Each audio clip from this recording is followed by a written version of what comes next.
when time itself refuses to move on. Sometimes a story doesn't just unfold, it trembles, breaks, and rearranges itself like a memory you can't let go of. That's the strange beauty of The Sound and the Fury. Written by William Faulkner in 1929, this novel didn't just secure his place among the giants of modernist literature, it redefined what a novel could be. Faulkner, the Mississippi-born wordsmith, who later won the Nobel Prize in Literature in 1949, built his own universe of interwoven lives in a fictional county called Yoknapatawpha. Through it, he captured the decaying heartbeat of the American South, its ghosts, its guilt, its stubborn grace. When The Sound and the Fury first appeared, readers were divided. Some called it impenetrable, others called it genius. But over the decades, it became one of the most studied and revered works in American letters, earning its place in countless greatest novels of all time, lists and classrooms around the world. The story itself begins with confusion, voices overlapping, timelines tangled, language cracking open into raw emotion. It's a book that asks you to feel before you understand. At one moment, Faulkner writes, "I give you the mausoleum of all hope and desire, because no battle is ever won." It's a line that could be carved into the novel's heart. If you've ever tried to hold on to something that's already slipping away, family, love, time itself, then you already know what this book is about. Welcome to Echoes of Books, where we explore literature that changes the way we see ourselves and the world. If you enjoy wandering through stories that are difficult, beautiful, and unforgettable, remember to like this video, subscribe to the channel, or even buy us a coffee to help keep the library lights on.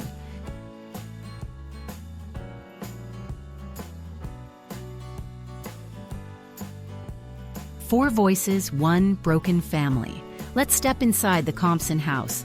Imagine an old mansion in Mississippi, its shutters sagging, its garden overgrown, its air thick with the smell of rain and memory. Once, this was a proud Southern family, descendants of Civil War officers and plantation owners. But by 1928, all that remains is the echo of their former glory. The house is full of ghosts.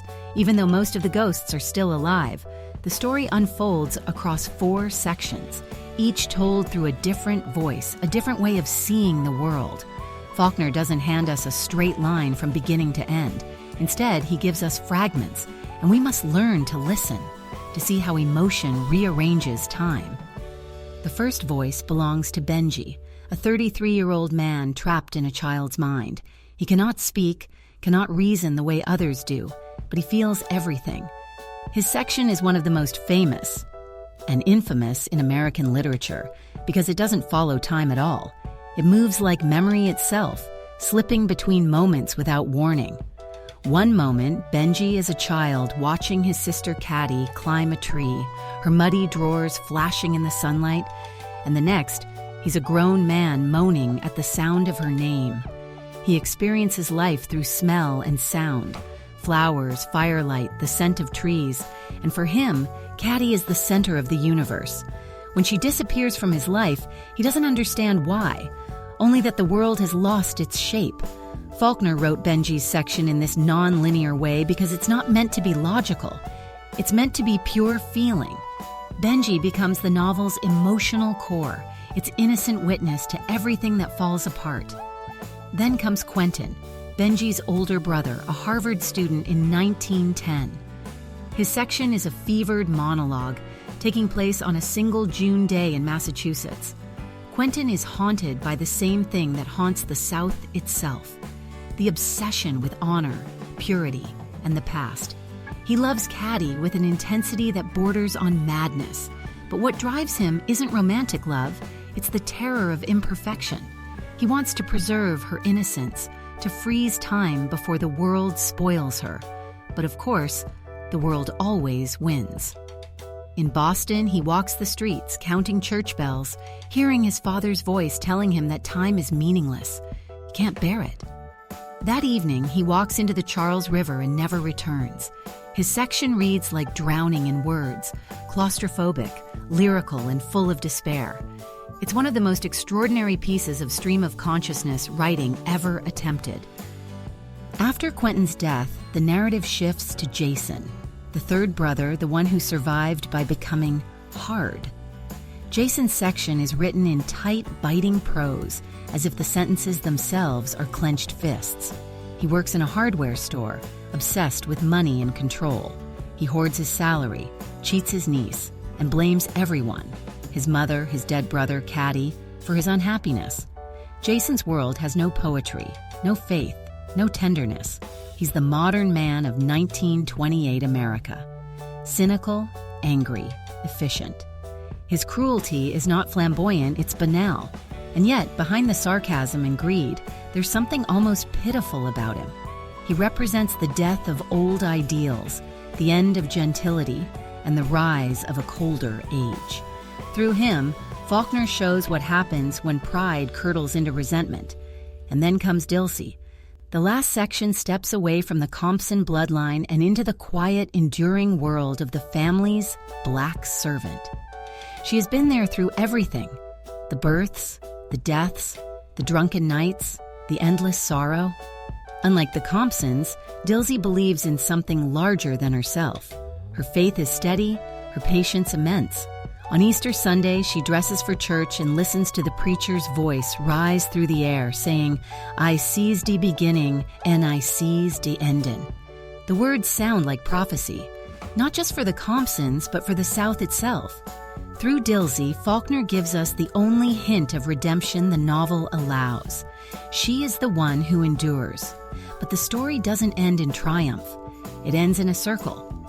The final image is of Benjy again, sitting in a carriage as Jason drives him to the cemetery. The road sways, Benjy wails, and for a brief moment the sound and the fury of the world seem to settle into order. Then the carriage turns the wrong way, and chaos returns.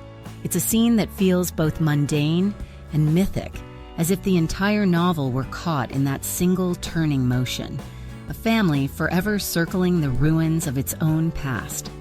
What makes the sound and the fury so powerful is not just what happens, but how it happens. It's a story about memory disguised as a novel about family. Time isn't a backdrop, it's the real protagonist. And as we move from Benjy's innocence to Quentin's despair, from Jason's cruelty to Dilsey's faith, we're not just watching a family collapse, we're watching an entire world dissolve. By the time the last page turns, you realize that Faulkner hasn't given you a story to understand, but a tragedy to feel. It's a work that demands patience, but it rewards you with something rare, the sense that you've glimpsed the very machinery of human sorrow. If there's one force that rules over the sound and the fury, it's not God, not fate, not even family, it's time. Time in Faulkner's world isn't just a backdrop. It's a living creature, a quiet tyrant that seeps into every corner of the Compsons' lives. And the cruel trick is that each of them tries to fight it in their own way, and loses. Faulkner once said he wanted to tell the story of a little girl's loss of innocence, and then realized he couldn't tell it straight. So he shattered it into 4 perspectives, 4 versions of the same fall. The result is a novel where time doesn't move forward. It collapses, loops, spirals, repeats. Reading it feels like walking through a house of mirrors where every reflection shows the same face at a different age, a different grief. For Benjy, time doesn't exist at all. His world is one long, undifferentiated moment. The past and the present are the same to him because memory isn't something he recalls, it's something he relives. When he smells the trees outside, he's not remembering Caddy climbing them. He's there, watching her muddy feet, feeling the world make sense for a brief second. Benjy's narrative teaches us something about the raw pain of consciousness. Without time, there's no distance between loss and feeling. He mourns forever because the wound never heals over. Quentin, on the other hand, is obsessed with time precisely because he can't stop it. He carries his father's broken watch everywhere, a watch that ticks but has no hands, a perfect symbol for paralysis. He spends an entire day trying to slow down the hours, measuring shadows, counting bells, bargaining with the sun. His tragedy is that he wants to freeze time, to preserve his sister's innocence, his family's honor, his sense of purpose. But time keeps moving, indifferent to his idealism. When he walks into the Charles River, it's not just suicide. It's rebellion against the unstoppable flow. It's his way of saying, if I can't control time, I'll step outside of it. Jason's relationship to time is the modern one, transactional. He treats every second as something that can be measured, sold, wasted, or stolen. For him, time is money, literally. He reads the clock not as a symbol of mortality, but as a schedule. When to open the store, when to scold his mother, when to cash in on his niece's trust fund. Yet his obsession with control only tightens the trap. The more he measures, the smaller his life becomes. Faulkner uses Jason to show how time, when reduced to mere productivity, becomes another form of emptiness. And then there's Dilsey, the quiet counterpoint to them all. She doesn't fight time. She moves with it. Her life follows the rhythm of the seasons, the cycles of Sunday worship, the patient ticking of survival. She knows decay, but she also knows renewal. In her section, time finally becomes circular rather than linear. Easter morning arrives, and with it a sermon that seems to speak directly to the Compson's collapse. I seize die beginning, and I seize die ending. It's the first moment in the novel where time sounds almost merciful, as if it's not a curse, but a pattern, a divine rhythm too large for the Compson's narrow pride to grasp. Faulkner's use of time isn't just technical, it's emotional. The structure of the novel mirrors the characters' psychologies. The first section is fragmented and looping because Benjy lives without temporal order. Quentin's section is dense, suffocating, packed into one single day because that's how obsession feels. Jason's is sequential, mechanical, stripped of lyricism because he's lost the capacity for wonder. And Dilsey's final section returns to something close to biblical cadence, restoring a sense of continuity the others have destroyed. It's a breathtaking piece of design. Faulkner turns narrative technique into moral architecture.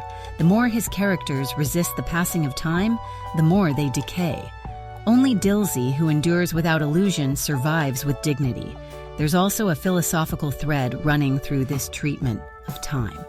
Faulkner was reading Bergson, the French philosopher who described time not as a line but as a duration, something experienced inwardly rather than measured outwardly. You can feel that idea pulsing beneath every page. For Faulkner, time is subjective, stretching and folding depending on emotion. It's why a single sentence in The Sound and the Fury can hold 30 years of memory, or just one flicker of pain. And this is what makes the novel feel so modern. It speaks to that universal anxiety we all have, the sense that life moves too fast, that we can't hold on to what matters, that the past is both gone and never gone. When Benjy cries, he's crying for all of us who've ever felt the ache of a world that won't stop changing. When Quentin breaks his watch, it's the ultimate act of despair against modernity's ticking heartbeat. And when Dilsey goes to church, she answers their silence with faith. Not blind faith, but endurance. The belief that meaning might still exist beyond the reach of time. In the end, Faulkner doesn't solve time, he humanizes it. He turns it from a measurement into a feeling, from a clock into a wound, and that's why, nearly a century later, this book still feels alive. Because who among us hasn't wanted, just once, to stop the clock and live inside the moment before everything fell apart?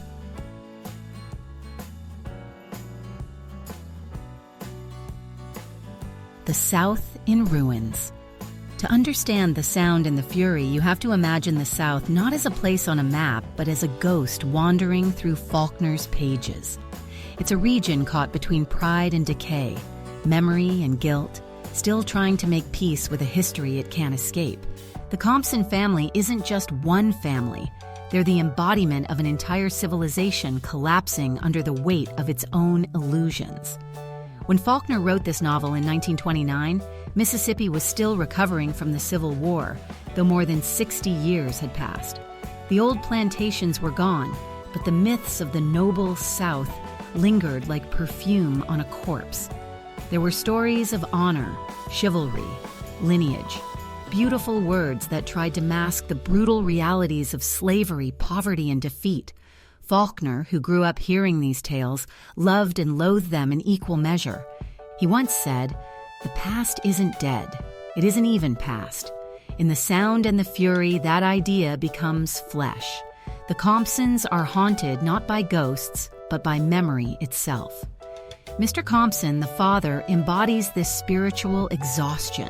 He's an alcoholic philosopher, a man who has replaced faith with cynicism. He tells Quentin that virginity is an illusion, that time devours everything, that nothing really matters. His voice echoes the fatalism of a generation that lost a war and found no moral center afterward. He drinks himself into quiet oblivion, leaving his children to inherit not wealth or wisdom, but despair. Mrs. Compson, meanwhile, clings to the remnants of aristocratic vanity. She's obsessed with appearances, with keeping up the illusion of gentility even as the house literally rots around her. She constantly reminds her children of their lineage, as if the Compson name could still open doors in a world that has long since closed them. Her fragility is the fragility of the South itself, a genteel surface covering a deep rot. And yet Faulkner doesn't mock her. He shows us the tragedy of people who can't adapt because their entire identity is built on remembering what they used to be. The Compsons can't imagine a life beyond their lost prestige, so they turn inward, feeding on nostalgia until it consumes them. Jason, the modern son, is what rises from the ashes of that old world. He's not noble or heroic. He's pragmatic, mean, and driven by self-interest. He's the new South, built not on ideals, but on money. While his ancestors fought for abstract honor, Jason fights for a paycheck. He sells his sister's shame for profit, steals from his niece, and treats everyone around him as a threat or a transaction. He's the first Compson to truly adapt to the 20th century, and in doing so, he becomes its monster. Faulkner isn't just describing the fall of a family, he's performing an autopsy on the American South. The loss of moral compass, the confusion of values, the refusal to confront racial guilt, all of it surfaces here in miniature. The Compson estate becomes a metaphorical battlefield where the old order collapses, but nothing new has yet been built to replace it. And in the middle of this ruin stands Dilsey. She's the only character who doesn't belong to that crumbling world, and yet she's the only one holding it together. Through her eyes, Faulkner contrasts endurance with decay. She represents the South's forgotten strength, the labor, patience, and moral steadiness of those who served in silence while their masters destroyed themselves. Her Christian faith, quiet but unwavering, becomes the novel's moral counterweight to the Compson's endless self-pity. There's a kind of cruel irony in this. The family that once owned everything now depends entirely on the woman they never truly saw. When Dilsey goes to Easter service, the preacher's sermon rises like thunder. He speaks of beginnings and endings, of sin and salvation. And for a brief moment, the Compson tragedy feels small next to the vast rhythm of life that continues without them. That's Faulkner's point. The South will endure, but not through the people who claim to define it. It will endure through those who kept living when others gave up. The beauty of Faulkner's writing is that he never moralizes outright. He doesn't write an essay about race or class. He shows it through gesture, silence, and contrast. The Compson's house, once stately, now full of broken furniture and fading portraits, speaks louder than any speech. It's as if the walls themselves are ashamed. When you read The Sound and the Fury, you can almost feel Faulkner's ambivalence. He mourns the world that's vanishing, but he also knows it deserved to die. That tension gives the novel its pulse, sorrow without sentimentality, critique without cruelty. He's both eulogizing and exercising the South. This is why the book still matters. It's not just about a family in 1928. It's about how societies deal with decline, how nostalgia can rot the soul, how refusing to face the truth can turn beauty into ruin. And maybe that's why we keep returning to it, generation after generation, because every age, in its own way, watches something fall apart and wonders if it could have been saved.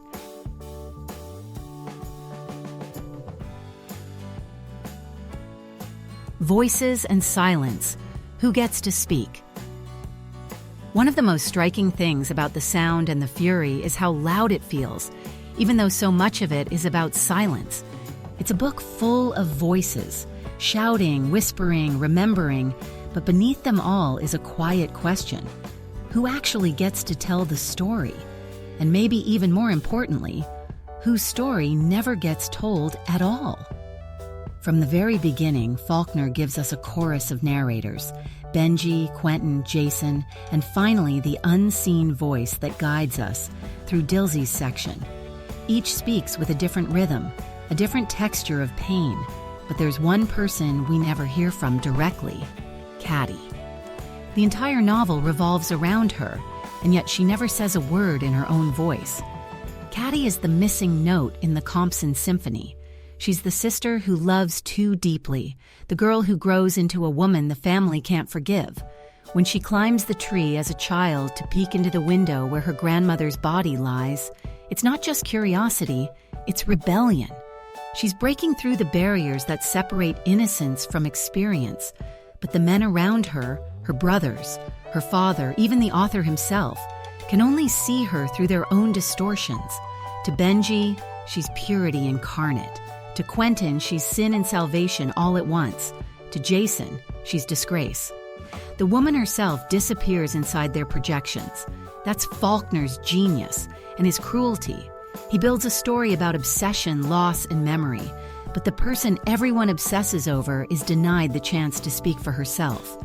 Some feminist critics call this an act of silencing, pointing out how Caddy's erasure mirrors the patriarchal culture that defines her fate.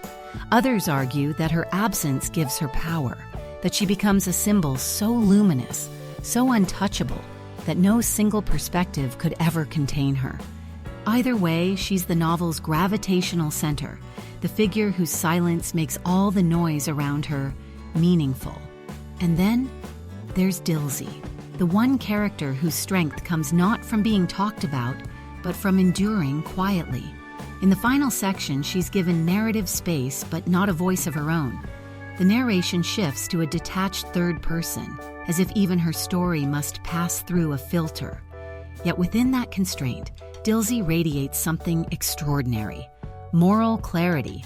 She doesn't rant, doesn't philosophize. She simply lives, works, believes. While the Compsons drown in words, she survives through action. Faulkner's decision to render her voice indirectly has long been debated. Some readers see it as a respectful distance, a recognition that he, a white man from Mississippi, couldn't presume to speak as a black woman. Others see it as another form of erasure, a literary echo of the social silencing that has always shadowed the South. Either way, her presence cuts through the despair of the novel.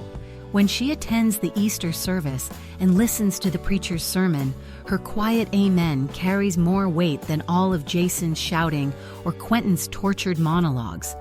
Language in this book is both a weapon and a wound. For Jason, it's control. He uses words like blades, slicing everyone around him. For Quentin, language collapses under the pressure of his thoughts. Sentences spiral, break, dissolve into stream and silence. For Benjy, language doesn't exist at all. His voice is a cry, primal and pure. The novel begins in that cry and ends in it too, a circular sound that refuses to fade. It's as if Faulkner is showing us the full spectrum of human expression, from speechless feeling to intellectual despair, from domination to endurance. Every voice reveals not only personality, but social hierarchy. The white men talk endlessly, filling pages with their confusion. The women and black characters act, endure, carry, and remember, but rarely get to speak. And that imbalance is precisely the point. Faulkner isn't offering an even stage, he's exposing a world where speech itself is a privilege. To speak in this novel is to hold power, and to be silenced is to bear its consequences. The Compsons speak themselves into ruin, while those they ignore become the keepers of what little order remains. But there's another layer here, more subtle and tender. Caddy's silence isn't just absence, it's mystery. She exists beyond language, in the realm of memory and touch. When Benjy remembers her smell of trees, or Quentin imagines her muddy skirt, we're reminded that love often exists where words fail. Faulkner turns silence into a kind of sacred space, the place where feeling begins. So perhaps The Sound and the Fury isn't only about who gets to speak, but about what speech can never capture. The book's very structure suggests that some truths can't be narrated, only felt. And maybe that's why Faulkner ends not with a revelation, but with sound. Benjy's cry, the carriage wheel turning, the faint echo of chaos returning. It's the voice beyond words, the language of pure existence. In that sense, Faulkner creates a kind of moral hierarchy. The more one tries to control through language, the further one drifts from grace. Those who accept silence, Dilsey, Caddy, even Benjy, become the novel's quiet saints. They don't explain the world, they simply endure it. That's the paradox at the heart of The Sound and the Fury. Meaning doesn't come from the ones who speak the loudest, but from those who remain unheard. And Faulkner, with unsettling honesty, makes us feel the beauty and the injustice of that truth.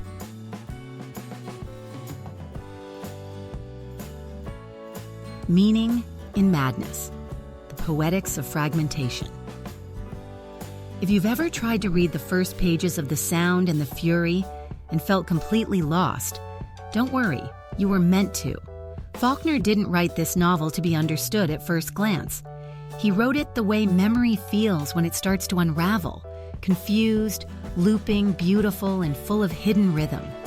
What seems like chaos is actually a kind of music, one that you only start to hear after you surrender to it. When Faulkner first drafted the Benjy section, he wanted to print it in different colors of ink, one color for the past, another for the present, so readers could follow the shifting times. The publisher said no, of course. But that detail tells us something profound about his ambition. He was trying to make prose do what the human mind does, to hold multiple times, emotions, and selves all at once. The result is a novel that refuses to separate thought from feeling, logic from confusion, sanity from grief. The fragmentation in The Sound and the Fury isn't just a stylistic experiment, it's the only honest way to portray a broken world. The Compsons aren't living coherent lives, so why should their story unfold coherently? The sentence structures themselves reflect the moral and emotional collapse of the family. Benjy's sections come in short bursts, images without grammar, sensations without explanation. Quentin's are long, spiraling, full of self-contradiction and panic. Jason's are clipped, practical, stripped of poetry. Dilsey's are clear and calm, like the eye of a storm. In other words, the form mirrors the soul. Take Quentin's interior monologue, for instance. He begins a sentence and never finishes it. He argues with himself, slips into memory, jumps between voices and places. Reading him feels like being trapped in the moment before a breakdown. Time stuttering, thoughts overlapping, reason dissolving. And yet, within that chaos, something astonishing happens. We start to feel his despair in real time. The syntax itself becomes the emotion. Faulkner transforms grammar into heartbeat, punctuation into pulse. This is what makes the book so modern, even now. Before Faulkner, most novels wanted to tell you what was happening. Faulkner makes you experience it. The confusion isn't a barrier, it's a portal. When you're lost in Benjy's or Quentin's world, you're feeling the same disorientation they do. It's empathy through structure, not sympathy through plot. There's also a deep psychological truth behind this technique. The modernist writers of Faulkner's era, Joyce, Woolf, Proust, were all exploring the idea that consciousness itself is fragmented. The human mind doesn't move in straight lines. It leaps, remembers, loops back, forgets. Faulkner took that insight and rooted it in the muddy soil of the American South. His stream of consciousness isn't elegant. It's raw, sweaty, tangled with emotion. It feels less like artifice and more like the inside of a soul unraveling. But Faulkner's fragmentation also has a philosophical edge. In breaking narrative order, he's questioning whether order even exists. His characters can't find meaning because meaning itself has fractured. Quentin tries to anchor his life in ideals like purity and honor, but those words have lost their grounding. Jason turns to money and control, but his greed only deepens his emptiness. And Benjy, who doesn't use words at all, might be the only one who sees truth, because he doesn't try to explain it. So where do we find meaning in all this madness? Paradoxically, in the very act of piecing it together. As readers, we become part of the novel's design. We gather the fragments, make connections, reconstruct timelines. The book trains us to see coherence where none seems possible, and in doing so, it mirrors what life itself demands of us: to find sense in disorder, to stitch beauty from pain. There's a moment in Quentin's section where he says, "A man is the sum of his misfortunes." It's a heartbreaking line, but also a clue to how Faulkner sees the human condition. We are all fragments of memory, of desire, of regret, and yet the very act of remembering gives us shape. The brokenness isn't failure, it's existence. Faulkner once described writing The Sound and the Fury as trying to capture the tragic position of the artist, to make something beautiful out of despair. That's why the novel's madness feels strangely ordered, even divine. It's like a stained glass window shattered by grief but still catching light. The cracks don't ruin the picture, they make it shimmer. And maybe that's why readers who finish the book often describe it not as something they understand, but as something they feel in their bones. You come out of it exhausted, but also strangely purified. You've looked at chaos and found rhythm. You've listened to fury and heard meaning. You've witnessed the collapse of language, and somehow, out of the noise, a fragile beauty emerges. So yes, it's hard to read. It's supposed to be, because Faulkner isn't asking us to decode a puzzle. He's asking us to live through one. He's reminding us that understanding isn't about clarity, but about compassion. When we stand before someone's confusion and choose to listen anyway, that's when we begin to truly see them. And that's what this novel teaches better than almost any other: the art of listening to what doesn't make sense, and finding in it the heartbeat of something painfully, beautifully human.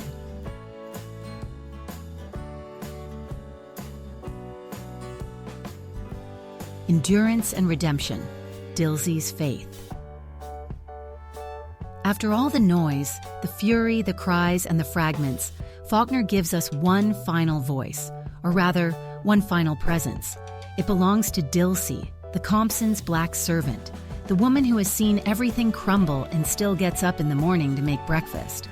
In her quiet way, she becomes the heart of the book's last movement, a steady rhythm after 3 acts of chaos. If Benjy's section feels like a storm, and Quentin's like drowning, and Jason's like iron grinding against stone, then Dilsey's feels like dawn. The sentences are simpler. The time is steady. The world, for a moment, makes sense again. We are no longer trapped inside one consciousness. Instead, we see from above, like a patient observing spirit. The language itself exhales. After hundreds of pages of claustrophobic minds, this perspective feels almost sacred. What's remarkable is that Dilsey is the only character who truly endures. The Compsons, white, educated, wealthy by heritage, destroy themselves. Dilsey, born into servitude, survives with dignity. She doesn't rant about fate or honor. She simply lives it. She cares for Benjy, tends to her family, and walks to church every Sunday. In a book full of broken voices, hers is the one that doesn't shatter. Faulkner describes her on Easter morning with a kind of reverence. She dresses carefully, the garment stiff from starch, clean and white against her dark skin, and steps out into the cold dawn. At church, she listens to a sermon that rises like thunder, preacher's voice booming, congregation swaying, and in that scene, Faulkner lets light seep back into the world. The sermon's refrain, "I sees de beginning and I sees de endin'," becomes a benediction for the entire novel. Dilsey sees the beginning and the end because she has lived through both, through joy and loss, through oppression and survival, through the decline of a family and the endurance of a people. Critics often debate how to read this ending. Some see it as redemption, the one moment of grace in an otherwise hopeless world. Others see it as a gesture of exhaustion, as if Faulkner, after so much despair, had to borrow Dilsey's faith to save his story from total darkness. But maybe both readings are true. What matters is that Dilsey's endurance feels earned, not sentimental. She doesn't triumph. She persists. And in a novel obsessed with time and decay, persistence itself becomes a form of holiness. There's also something profoundly political about her endurance.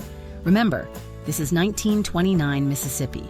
The South is still racially segregated, still chained to the legacies of slavery and poverty. Yet Faulkner, a white man raised within those hierarchies, gives the last word, symbolically if not literally, to a black woman. It's an act of narrative justice, subtle but revolutionary for its time. He doesn't romanticize her or turn her into a saint. He simply shows her humanity as solid, immovable, undeniable. And through that humanity, he exposes the moral bankruptcy of the Compsons. While they philosophize and self-destruct, Dilsey keeps faith in something larger than herself. Her world is smaller, but her spirit is bigger. She embodies what the others have lost, a connection to rhythm, to work, to community, to the cycles of life that continue regardless of pride or despair. The Easter service scene is more than symbolic religion. It's Faulkner's rebirth of meaning. After 3 sections of failed voices, the preacher's words sound like a cleansing fire. The congregation shouts, cries, claps, and the language swells with it. For once, emotion and speech are in harmony. Faith bridges the gap that intellect could not, and when the service ends, Dilsey walks home quietly, holding in her heart what no sermon can fully express, that life goes on. But Faulkner doesn't let us rest in comfort. The novel closes not with Dilsey's peace, but with Benjy's cry, his carriage jolting down a rutted road, his moaning breaking through the fragile calm.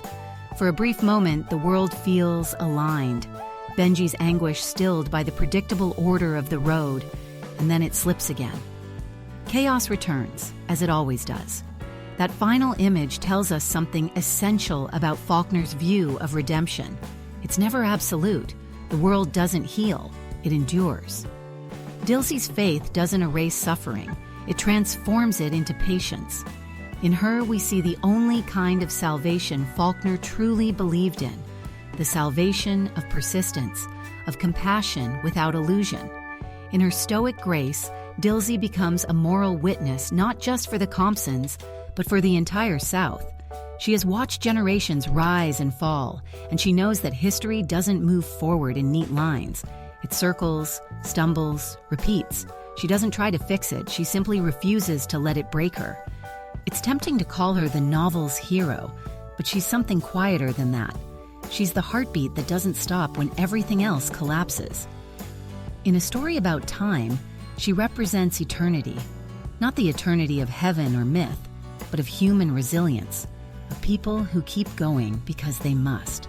In that sense, the sound and the fury ends exactly where it must, not with redemption, but with endurance. The Compsons fade into silence. Dilsey walks home, the bells ring, and time, indifferent as ever, keeps ticking.